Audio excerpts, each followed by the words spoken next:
నేతల్లో ఒకరంటే ఒకరికి పడదు. ఎంపీకి ఎమ్మెల్యేలకు మధ్య విభేదాలున్నాయి. మంత్రులు ఎమ్మెల్యేలకు మధ్య కూడా తేడాలున్నాయి. ఇవి ఇలాగే కొనసాగితే ఎవరిని ఉపేక్షించనని చెబుతున్నారు చంద్రబాబు. మీరు మారకపోతే ఎలా మార్చాలో నాకు తెలుసని అంటున్నారు. వచ్చే ఎన్నికల్లో టికెట్ ఇవ్వాలో లేదో నిర్ణయిస్తా అని సీఎం చంద్రబాబు అనంత నేతలకు సీరియస్ గా క్లాస్ తీసుకున్నారు. 45 నిమిషాల పాటు వారితో చర్చ జరిపారని, ప్రత్యేకంగా పేర్లు ప్రస్తావించకుండానే అనంత నేతల సమన్వయంపై ఆయన మాట్లాడినట్టు సమాచారం.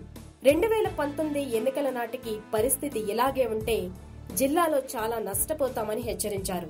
అంతకు ముందు ఓ నివేదిక ఆధారంగా మంత్రులు, ఎంపీలు, ఎమ్మెల్యేలు, ఎమ్మెల్సీలకు సీరియస్ గా హెచ్చరికలు చేశారు చంద్రబాబు. ఒకరి నియోజకవర్గంలో మరొకరు తలదూర్చితే అందరి తోకలు కత్తిరిస్తా అని హెచ్చరించినట్లు తెలుస్తోంది.